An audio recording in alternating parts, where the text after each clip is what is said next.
अस्सलाम वालेकुम dear students. जो स्टूडेंट्स बिना स्टैंडर्ड 1 टेस्ट की, यूईटी के ई कैट टेस्ट की, एनटीएस नेट या फास्ट पास और जीके जैसी टॉप यूनिवर्सिटीज़ की घर बैठे प्रिपरेशन करना चाहते हैं तो आप इस दिए गए कॉन्टैक्ट नंबर पर रब्ता करके हमारे बैचेस की डिटेल्स ले सकते हैं।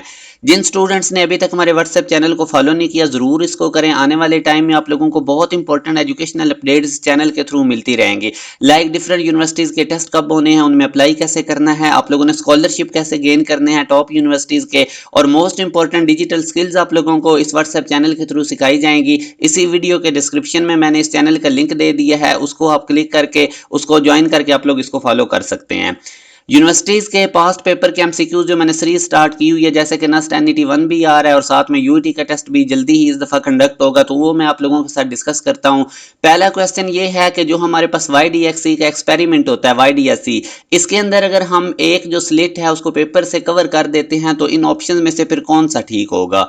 तो अब थोड़ी सी अपनी चीज़ें याद रखनी है कि हमारे पास जो ब्राइट फ्रिंजेस बनती हैं उनकी जो इंटेंसिटी होती है वो एम्पलीट्यूड के सम के स्क्वायर के डायरेक्टली प्रोपोर्शनल है, और जो हमारे पास डार्क फ्रिंजेस बनती हैं उनकी इंटेंसिटी जो होती है वो दोनों एम्पलीट्यूड के डिफरेंट के स्क्वायर के डायरेक्टली प्रोपोर्शनल है।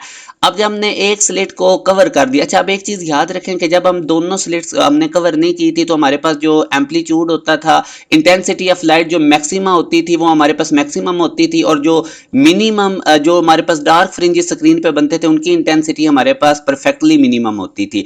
अगर हमने एक स्लिट को कवर कर दिया पेपर से तो होगा क्या, उससे जो लाइट निकल रही होगी से उसकी हमारे पास एम्पलीट्यूड A2 है उस लाइट का, तो वो डिक्रीज हो जाएगा क्योंकि उसके ऊपर अब पेपर से हमने उसको कवर किया है। अब इंटेंसिटी A2 डिक्रीज होने की वजह से ये जो हमारे पास इंटेंसिटी मैक्सिमम की होगी ये भी इसका एम्पलीट्यूड डिक्रीज हो जाएगा। A2 डिक्रीज हुआ है तो ओवरऑल एम्पलीट्यूड डिक्रीज होने से इंटेंसिटी मैक्सिमा की भी डिक्रीज हो जाएगी स्क्रीन पे। और मिनिमा की जो इंटेंसिटी, अब ज़ाहिर है पहले तो एम्पलीट्यूड इक्वल होते थे दोनों लाइट्स के जब हमने किसी भी स्लिट को कवर नहीं किया होता था पेपर वगैरह से, तो ये परफेक्टली मिनिमम होते थे इनके जो हमारे पास स्पॉट बनते थे, दोनों एक दूसरे को कैंसिल एम्पलीट्यूड करते थे। मगर अभी चूंकि A2 का एम्पलीट्यूड डिक्रीज हो गया, इसका डिक्रीज होने की वजह से अब ये जीरो नहीं होंगे, नॉन जीरो होंगे, तो इस वजह से जो इंटेंसिटी मिनिमम की है वो भी हमारे पास कम हो जाएगी। तो ये हमारे पास जो बेस्ट ऑप्शन अगर हम देखें तो अगर हम एक स्लिट को कवर कर देते हैं पेपर वगैरह से तो डार्क फ्रिंजेस बन जाएंगी लेस डार्क, और ब्राइट फ्रिंजेस जो स्क्रीन पे नजर आएंगी वो लेस ब्राइट होंगी। नेक्स्ट क्वेश्चन में वो कहता है कि in YDSE the centre is always a maxima. अब सेंटर ऑलवेज मैक्सिमा क्यों होता है, क्योंकि दो स्लिट्स में से जो लाइट की रेज सेंटर पे पहुंच रही होती हैं उनके दरमियान पाथ डिफरेंस नहीं होता। पाथ डिफरेंस ना होने की वजह से वहां पे कंस्ट्रक्टिव इंटरफेरेंस होती है, और वो उसके लिए वो हम कहते हैं कि हमारे पास जीरो ऑर्डर मैक्सिमा है, जो हमारे पास फर्स्ट ऑर्डर मैक्सिमा वहां पे सेंटर पे बन रहा है, उसमें एम की वैल्यू हम जीरो ले रहे होते हैं, तो d sine theta equal to m lambda condition है हमारे पास ब्राइट फ्रिंजेस के दरमियान पाथ डिफरेंस निकालने की, कि एम से मुराद होगी अगर फर्स्ट ऑर्डर ब्राइट फ्रिंज बनेगा तो इसमें हम एम की वैल्यू जीरो लिखेंगे। तो यही हमने लिखा हुआ है कि which mean centre will be bright fringe और maxima and will be called as zero order maxima, और यहाँ पे जो पाथ डिफरेंस होगा दो रेज जो अप्रोच कर रही होंगी सेंटर को वो ऑलवेज जीरो होगा, वहां पे हम एम की वैल्यू जीरो रखेंगे और उसको हम कहेंगे कि ये हमारे पास जीरो ऑर्डर है। नेक्स्ट क्वेश्चन में वो कहते हैं as we know that relation for distance of any minima from centre is written as. तो किसी भी मिनिमा डार्क फ्रिंज का जो मिनिमा का जो आपने सेंटर से डिस्टेंस लेना होता है उसका ये वाला फार्मूला है हमारे पास। तो closest minimum at centre is, तो सेंटर के करीब वाला मिनिमम कौन, अब ज़ाहिर है सेंटर के ऊपर तो ब्राइट फ्रिंज है तो उसके साथ जो हमारे पास मिनिमा होगा वो हमारे पास फर्स्ट ऑर्डर होगा, और उसके लिए ऑर्डर ऑफ मिनिमा निकालने का फार्मूला होता है m+1 और ऑर्डर ऑफ मैक्सिमम निकालने का फार्मूला होता है m। अब अगर आपने फर्स्ट ऑर्डर मिनिमा निकालना है तो m की जगह जीरो पुट करेंगे तो 0+1 फर्स्ट ऑर्डर आ जाएगा।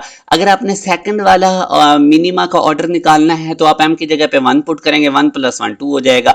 और अगर आपने ऑर्डर ऑफ मैक्सिमा निकालना होगा, जीरो वाला निकालना है तो जीरो पुट कर दे, फर्स्ट वाला निकालना है तो 1 पुट कर दे m की जगह। तो यहां से अगर आपने देखना है तो क्लोजेस्ट मिनिमा टू सेंटर हमारे पास, उसके लिए हम m की जगह इधर जीरो पुट करेंगे तो वो हमारे पास क्लोजेस्ट मिनिमा सेंटर के करीब वाला आ जाएगा, और उसका ऑर्डर भी हमने निकाल लिया फर्स्ट वाला, और इसको हम कहेंगे जीरोथ ऑर्डर। क्यों जीरोथ कहेंगे, क्योंकि हमने m की जगह जीरो पुट किया था। इसी तरह वो कहता है if in YDSC 4 fringes are observed above the centre then total number of fringes. तो अगर अबव सेंटर से 4 फ्रिंजेस हैं, बिलो सेंटर भी 4 होंगी और सेंटर वाली भी हमारे पास ब्राइट होगी, तो टोटल हमारे पास 9 फ्रिंजेस बनेंगी ब्राइट। अगर वो कह देता कि 4 fringes are observed above centre, वो कह देता 5 fringes are observed above the centre, then total number of fringes present on the screen. तो अगर 5 अबव सेंटर है, 5 बिलो होंगी और एक सेंटर वाली ब्राइट मिला के तो टोटल 11 हो जानी थी। तो इस तरह आप लोगों ने इन क्वेश्चंस को डील करना है। जो स्टूडेंट्स भी एक प्रॉपर वे से प्रिपरेशन करना चाहते हैं यूनिवर्सिटीज़ के एंट्री टेस्ट की, तो आप हमारे बैचेस को ज़रूर ज्वाइन करें। हम अपने बैच में टॉप 10 यूनिवर्सिटीज़ के लिए स्टूडेंट्स को प्रिपेयर करते हैं। इसमें बहुत कंप्रीहेंसिव लेक्चर्स दिए जाते हैं, साथ साथ आप लोगों के चैप्टर वाइज टेस्ट होते हैं। जब सिलेबस कंप्लीट हो जाता है तो बहुत ज़्यादा कंप्रीहेंसिव टेस्ट सेशन लिया जाता है। अभी आप लोगों के पास बड़ा आइडियल टाइम है यूनिवर्सिटीज़ के एंट्री टेस्ट को प्रिपेयर करने के लिए। आगे चल के आप लोगों पे बोर्ड के एग्जाम का भी प्रेशर होगा, कुछ यूनिवर्सिटीज़ के टेस्ट की डेट्स भी साथ साथ आती हैं, तो स्टूडेंट्स उस तरह से फोकस नहीं कर पाते। जब से ये कोविड आया तो कोविड के बाद से यूनिवर्सिटीज़ अपने एंट्री टेस्ट के मार्क्स की बेस पे और फर्स्ट ईयर के मार्क्स की बेस पे अब एडमिशन ले लेती हैं, और मोस्टली यूनिवर्सिटीज़ एंट्री टेस्ट अपना बोर्ड के एग्जाम से पहले ही कंडक्ट कर लेती हैं, जिस तरह यूईटी या नस्ट वगैरह।